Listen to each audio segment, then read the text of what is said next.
Welcome to Pop-O-Holics, the show about hot takes hotter than hot, tasty pancakes. I'm your host, Christian Katie, and you've reached a Pop-O-Holics weekly upload. For our YouTube watchers, a Pop-O-Holics News Corner.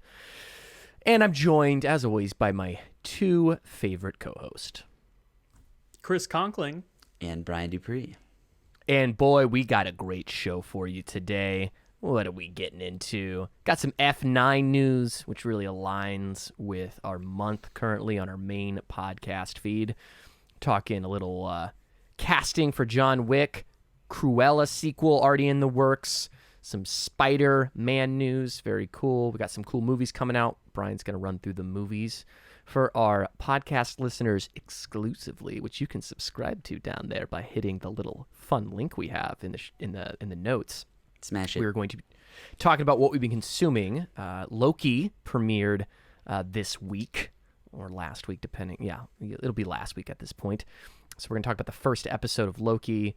And Brian's been reading Trinity, The Best Kept Secret, and has seen The Devil's Backbone. And I'm going to talk more about Bo Burnham's Inside, which we've all seen. So I'm going to gush on that movie, that special, that Netflix special a little bit more.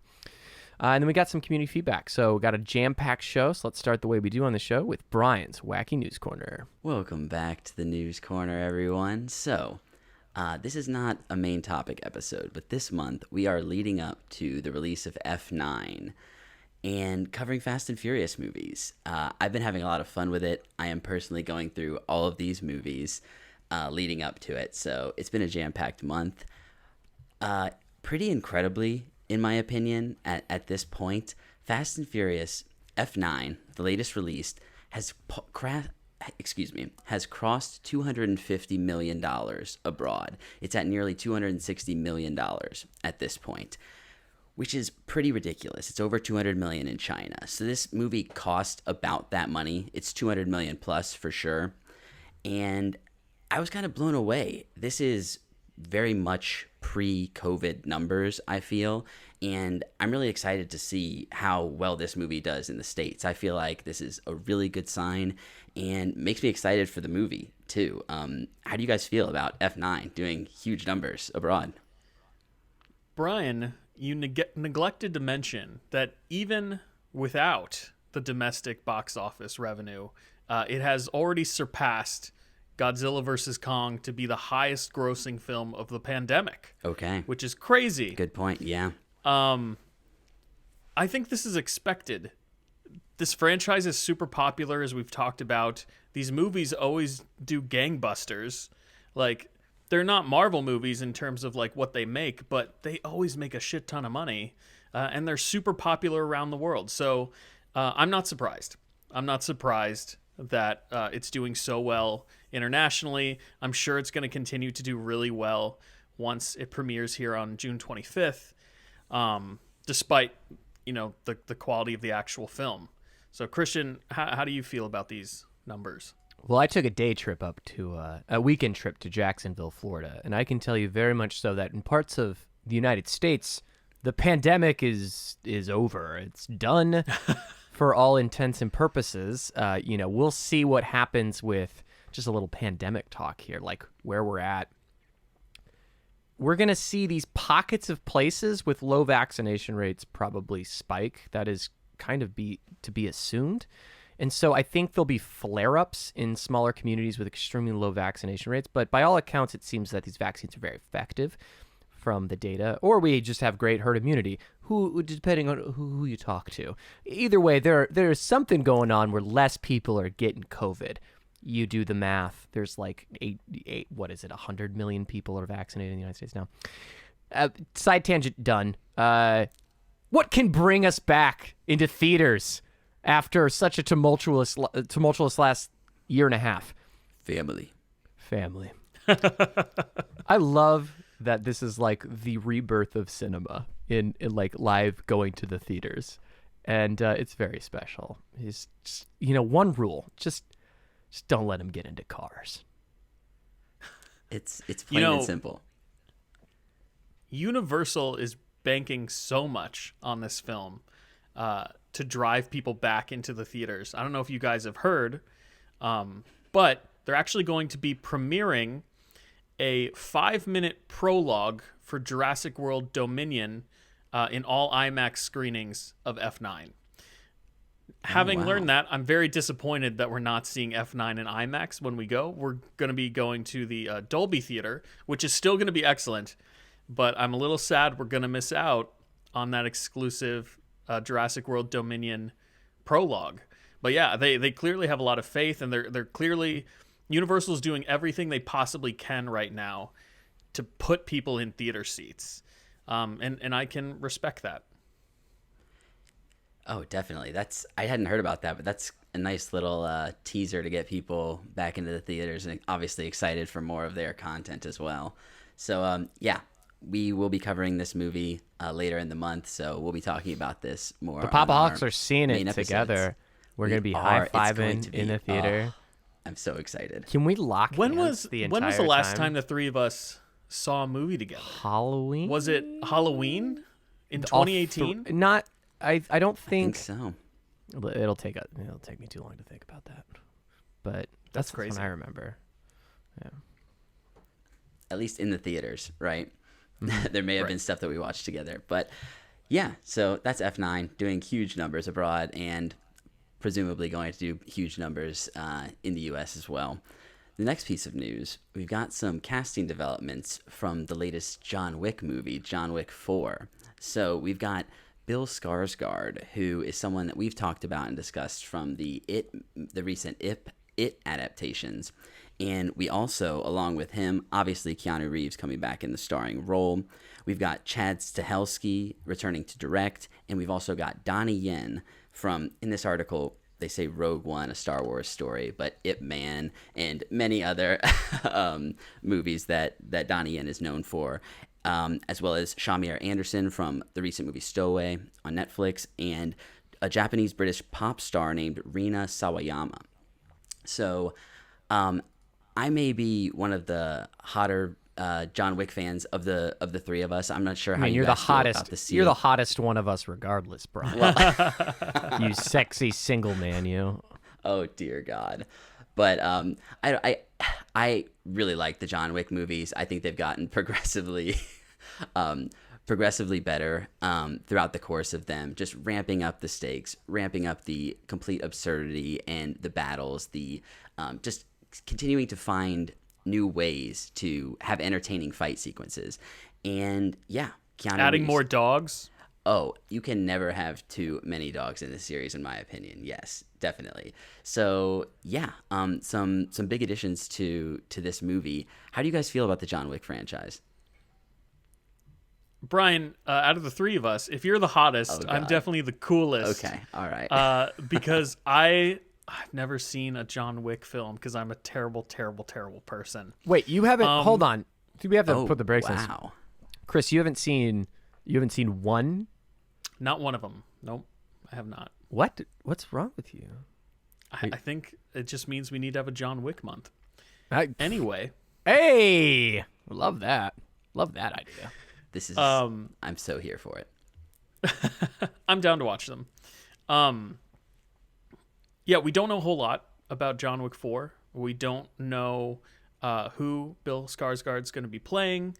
There are some rumors right now that Donnie Yen is playing somebody from John Wick's past, or more of like an ally.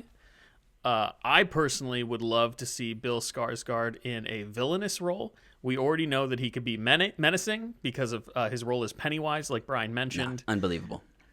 Yeah, he's too cuddly, too friendly to be a villain.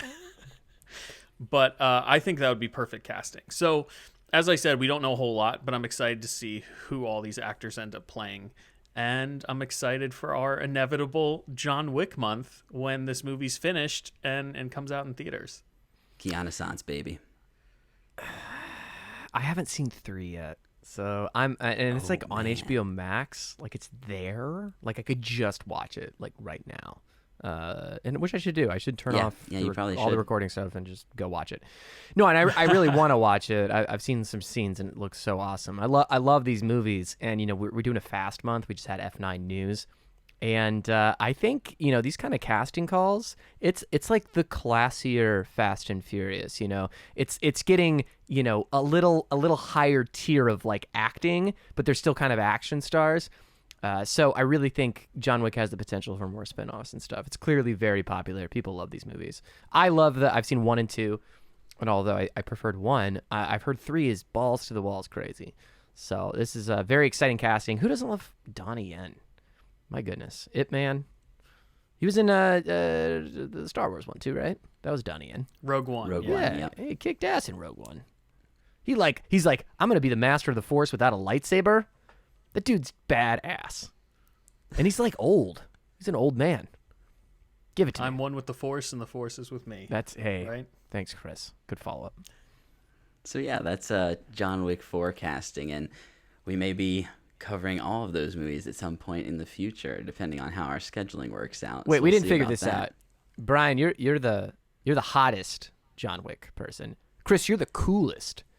I'm the coolest. You're the clearly coolest. lukewarm, like 50-50, because you haven't seen one of them. I'm the puppy. Christian's room temperature. Yeah, just a right. room, just right. You can drink more of Serviceable, me. as Christian says. That's right. I'm very Jumps right over the serviceable. Marvel bar. Christian Serviceable Katie, as he's known. That's what they call me. All right. Well, I don't know how to transition off of that one, but Speaking Cruella. of service and Speaking of serviceable, coming to Disney Plus at some Oh my point in the future. Cruella, the only very recently released movie from Disney that is on PVOD right now, as well on Disney Plus, is getting a sequel. And a sequel is in early development. The director, Craig Gillespie, as well as the screenwriter, Tony McNamara, are expected to return. What's kind of strange about this, which maybe it makes sense because of how early it is, but Emma Stone has not been announced as being involved at this point. So I imagine that's kind of a key thing that's inevitably going to happen if this gets further into production. But Chris, I was thinking about potentially taking this off the news because I didn't know you had seen Cruella. So how are you feeling about this, and what did you think of Cruella, real quick? I'm excited, dude. My wife and I rented it on Disney Plus. Well, paid the $30 premium access price for it. And in the past, you guys know that I've been kind of harsh on all the Disney live action animation adaptations. There really isn't any reason for them to exist. I haven't found any of them really to be that good. Even coming up to the release of Cruella, whenever we talked about this movie, I was always kind of like, why? For what reason are we investigating Cruella's past? But I have to say, I think this was my favorite animation adaptation that Disney has made. And that seems to be the common consensus as well. I think it's holding out at like over a 90% right now on Rotten Tomatoes, which isn't normal for these adaptations. So I definitely think that this is the strongest film that they have made in terms of taking some of their older animations and putting a twist on them and putting them into live action. Christian's sister, as we mentioned last week, even randomly texted him and said, what were her exact words? This movie is fucking awesome or something. correct. So I thoroughly enjoyed the experience. So did my wife, and she's also not always a big fan of these animation adaptations.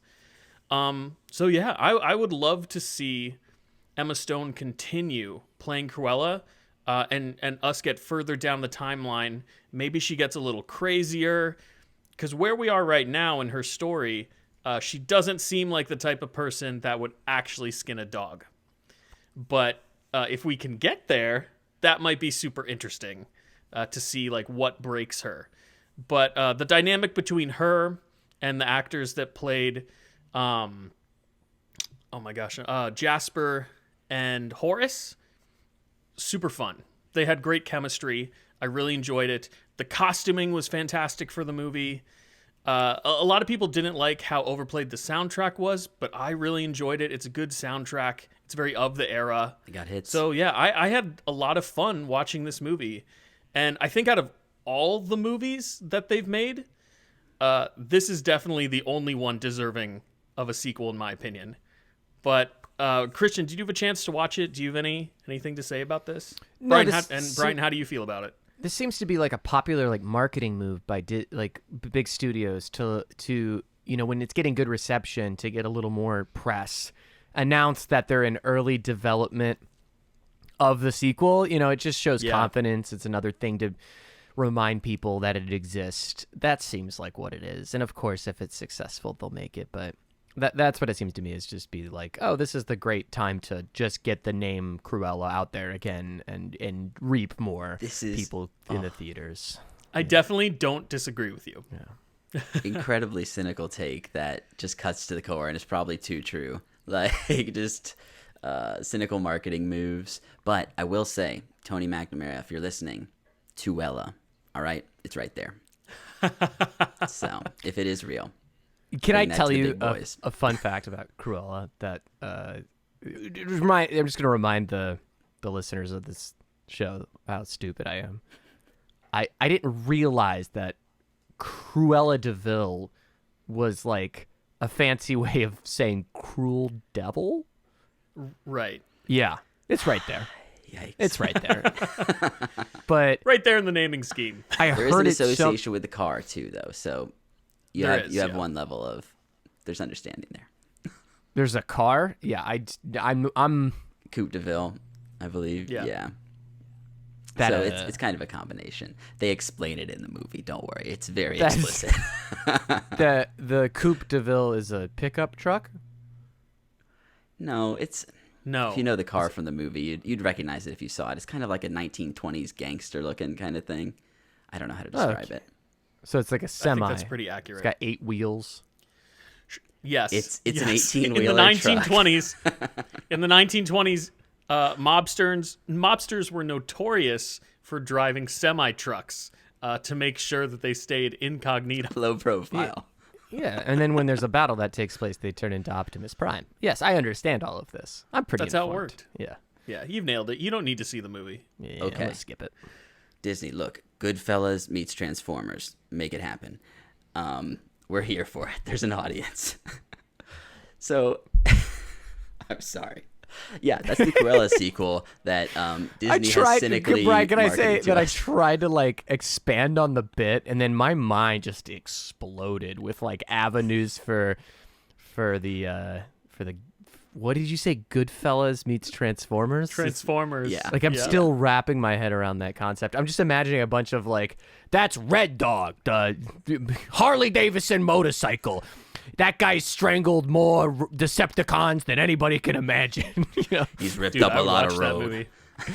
He's chewed up a lot of road, and he's morphed, and he's trans. He's trans more. He's morphed. Ray Liotta voices the main Decepticon. Sure.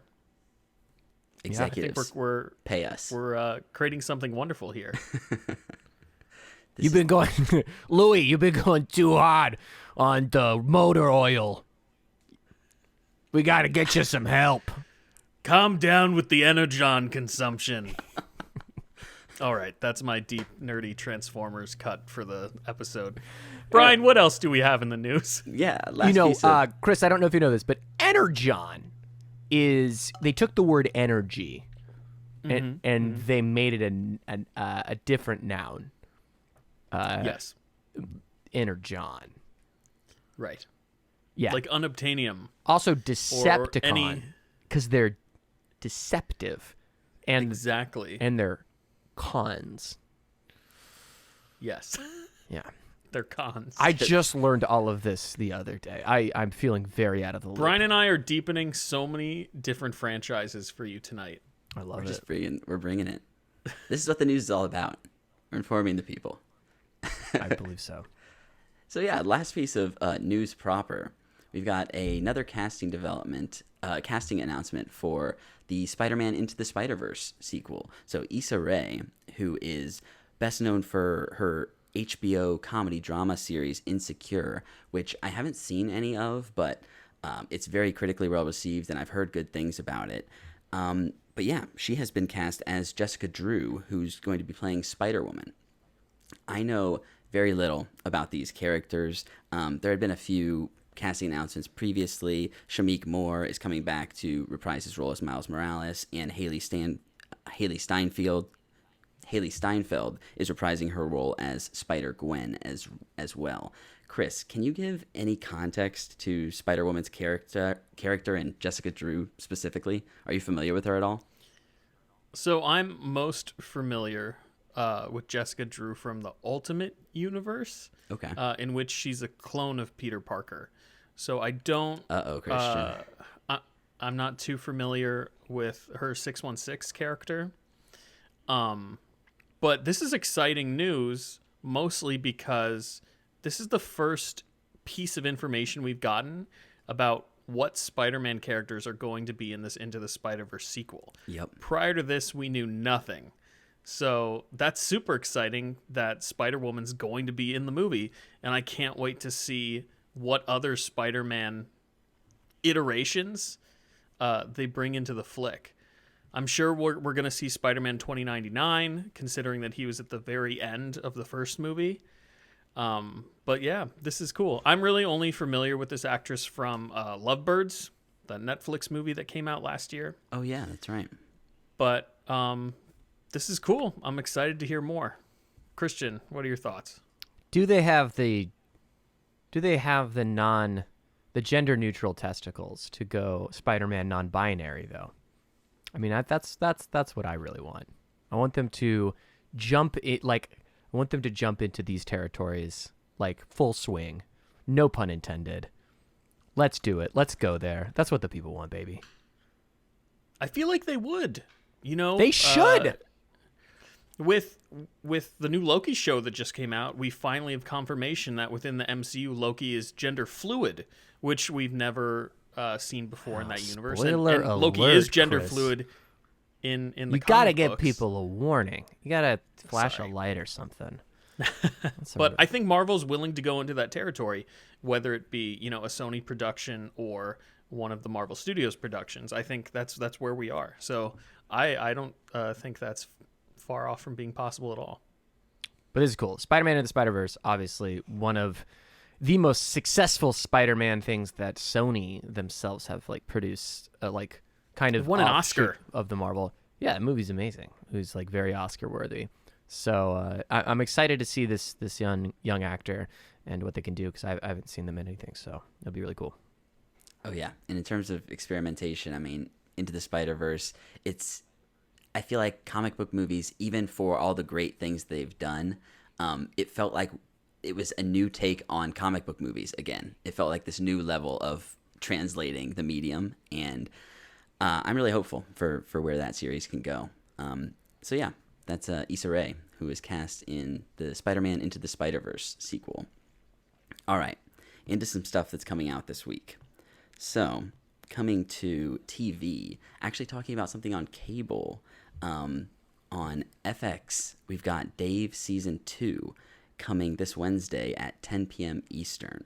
So this show stars rapper Lil Dicky, and the plot summary for the first season is Dave knows he's destined for rap superstardom, but at what cost? With the pressure mounting as he records his debut album, he has to decide if he'll sacrifice friendships, love, and his own sense of self in order to make his dream come true. So I've watched probably 2 or 3 episodes of the first season, and this show's really funny, and I've heard it gets really good and has a lot of fun cameos from a lot of well-known people in the music industry and elsewhere. Didn't come back to it, have cut the cord quite a while ago. I think the first season is on Hulu, but season 2, pretty popular show. I think it's, apparently according to this article, and it's FXX, not FX proper, and it's the most watched show on FXX's history. It's hard to say, I apologize. So yeah, that's Dave starring Lil Dicky coming back this Wednesday. I need to watch this show. I've seen a couple episodes and they were super funny, and also like had some genuine, like, heartfelt moments. It's kind of just the tone I'm looking for, and a lot of people that I know that have seen the first season have highly recommended it. So I don't know what I'm doing slacking. John Wick 3, Dave, season 1. We've just learned so much about my blind spots here today. Gonna be talking about them soon on our quick hits, hopefully.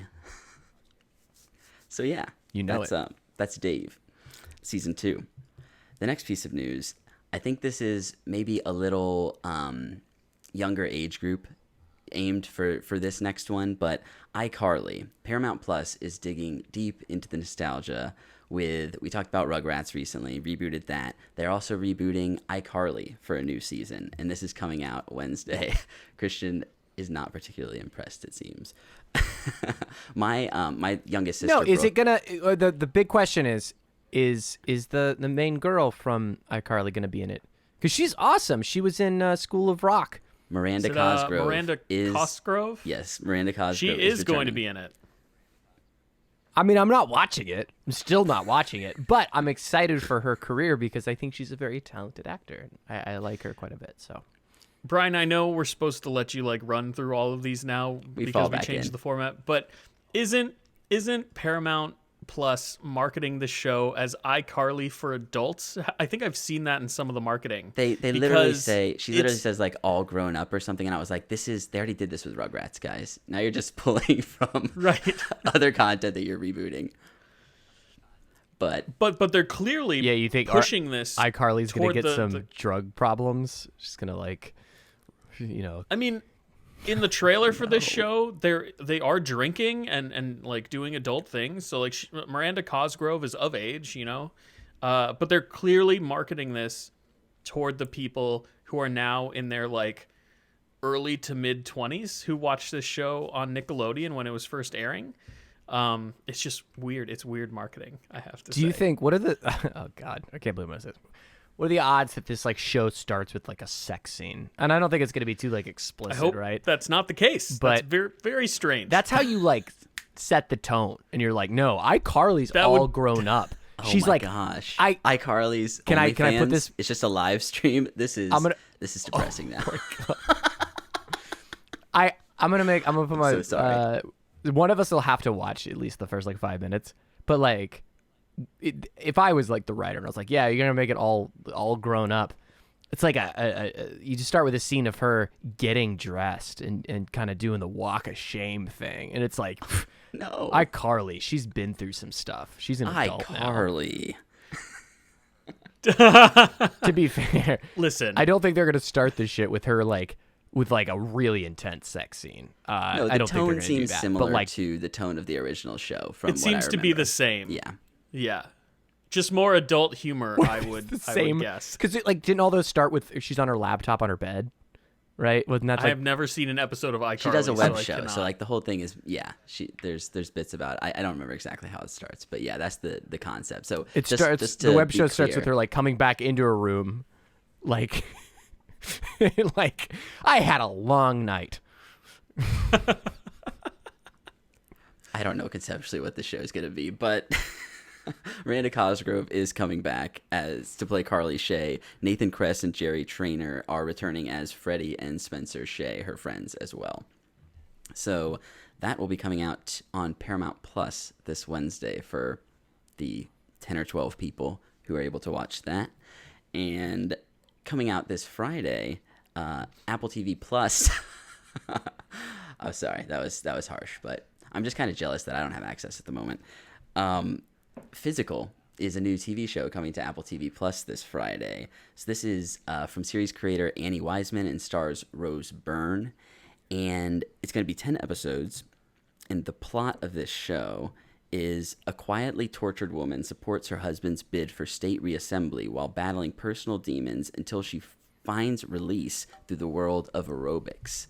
So this looks kind of like Breaking Bad for aerobics, and I'm kind of entirely here for it. Rose Byrne is pulling this off. I imagine this is going to be a ridiculous, over-the-top, but awesome soundtrack, very 80s. And yeah, it's a comedy drama. Looks like it could be pretty good. So that's coming to Apple TV Plus this Friday. That's Physical. Coming to theaters. If you thought the Fast and Furious franchise was the only completely batshit absurd franchise out there, well, the Hitman's Bodyguard told them to hold their beer, because we've got the Hitman's Wife's Bodyguard, which in terms of title trolls, it's hard to top, but this one is a competitor with the Fast series. So this is an action comedy directed by Patrick Hughes and written by Tom O'Connor and Brandon and Philip Murphy. It's the sequel to the 2017 The Hitman's Bodyguard and stars Ryan Reynolds, Samuel L. Jackson, Salma Hayek, Frank Grillo, Richard E. Grant, Antonio Banderas, Tom Hopper, and Morgan Freeman. So a lot of heavy hitters. A completely preposterous movie. I'm not even sure if it's worth reading the plot, but he's a bodyguard who gets pulled back into the game, and that's pretty much all you need to know about it. If you're in for this sort of movie, I think you're going to see this sort of movie. It's very much a certain vibe. Not exactly my thing, but yeah, that's the Hitman's Wife's Bodyguard. That'll be in theaters this Friday. They could go a lot of different this places Wednesday, actually. with titles. What was that? It's Wednesday. They go a lot of places with titles. They could do the Hitman's Wife's Bodyguard's Bodyguard. You can do the Hitman's Wife's... That's just like a bubble around him for the whole movie. It's very strange. The Hitman's Wife's Natural-Born Son's Bodyguard. You could do the Bodyguard's Wife's Bodyguard. You could do the Bodyguard's Hitman's Wife's Bodyguard. You could do the Hitman's Wife's Father's Bodyguard. You do the Long Bodyguard's strings of relations. You could do the Bodyguard's husband's cousin, twice removed's bodyguard. Would it be cousin's twice removed bodyguard? Probably. They're going to need to get a grammar expert for some of these extended sequels. The question is Ryan Reynolds going to be willing to sign on to all these sequels that they'll inevitably be making for the next 20 years? He's in a Mint Mobile commercial. I don't know if you've seen it. And like the whole commercial is like, he's like, yeah, I don't know what I'm doing. And that's it. Yeah, I'm just being Ryan Reynolds. He's like, I'm being Ryan Reynolds. He was also in I guess Six you should Underground. sign up for a Mint Mobile plan. True. Very true. He's willing to go some places. But hey, I enjoy a good Ryan Reynolds performance as much as the next guy, I'll say. So yeah, that's coming out this Wednesday. I would love if their titles got the dude, comma, the guy from Six Underground, comma, that dude's wife's bodyguard. Yes. I could go on for days. You need any more? Did we get our clip for this week? Did we do it? I think we're golden. I think we nailed it. Beautiful. Yeah. Well, that's all I try to hit. So the next movie that is coming straight to Disney Plus, which is good on some level for the consumer. I know the developers of this movie are probably disappointed, but the latest Pixar movie, Luca, is coming straight to Disney Plus this Friday, not at a premium rate. This will be available to all general subscribers to Disney Plus. This is directed by Enrico Casarosa in his directorial debut, and it's written by Jesse Andrews and Mike Jones. It's the plot summary is, set in a beautiful seaside town on the Italian Riviera. The original animated feature is a coming-of-age story about one young boy experiencing an unforgettable summer filled with gelato, pasta, and endless scooter rides. Luca shares these adventures with his newfound best friend, but all the fun is threatened by a deeply held secret. He is a sea monster from another world just below the water's surface. So this is kind of a new Little Mermaid of sorts, although it seems like his transition is a bit easier to be able to go on land because of the type of creature that he is. This movie looks very cute, kind of laid back in terms of plot. I imagine it gets kind of exciting, but it looks kind of very much like a mood picture in a way. Anything that Pixar puts out is worth seeing, in my opinion. It's on Disney Plus, so I'm sure one of us or multiple of us will be watching this one. But yeah, that's Luca. That'll be coming to Disney Plus this Friday. Last movie. It's a packed week, I must say, for content. Brian, it's almost like... No, you're good. Sorry to interrupt. Luca looks almost like it could function as a Pixar short, Yeah. and not even necessarily like a feature film. I'm just kind of sad that Pixar has kind of gotten the shaft over the last year and a half when it comes to releases. None of their work has been released in theaters, outside of Onward, which like just made the cut before the pandemic hit. But hopefully, the morale over at Pixar can stay high despite that information. But Pixar, always the shaft, never the balls. Am I right? That's their their slogan? motto. Is Yeah. that their? I'm surprised Disney lets them roll with that. The kids don't get it. It goes right over their heads. So that's Luca. That'll be coming to Disney Plus this Friday. Last movie that's coming to Netflix on Friday is the new Kevin Hart movie called Fatherhood. So this is a drama, which is obviously going to have some elements of comedy with Kevin Hart in the leading role, I have to imagine, but largely serious. The plot of this movie is a father brings up his baby girl as a single dad after the unexpected death of his wife. So, relatively serious territory for Kevin Hart. This looks like, kind of what movie you're going into with this. There's going to be some good tearjerker moments, learning to become a father, learning what it means to raise a child. This is directed by Paul Weitz and written by Paul Weitz and Dana Stevens, and it's based upon the 2011 memoir titled Two Kisses for Maddie, a Memoir of Loss and Love by Matthew Logelin. This stars Kevin Hart, as I said, Alfre Woodard, Lil Rel Howery, DeWanda Wise, Anthony Kerrigan, Melody Hurd, and Paul Reiser. So that'll be on Netflix this Friday. And that's it for the news this week. Hey, Brian, bring in the news. Well, that's going to do it for this section that is available for our YouTube watchers. And we got some really cool stuff coming up. You can subscribe to the podcast, listen to the rest of the episode. They are chapter marks, so you can skip right to the next section if you subscribe down there in your favorite podcast player of choice. But gentlemen, where can people find more of your work on the internet? Loyal viewers/listeners, you can find me on Twitter at Chris Conkling, talking about all things nerdy, comic books, television, movies, video games, collectibles. If it's nerdy, I'm talking about it. And you can find me at True Pop-O-Holic. And you can find me and my band at Midnight Satire. Search for Midnight Satire on your favorite streaming platform of choice. That's going to do it for the news. We're going to roll right along into what we've been consuming with our quick hits.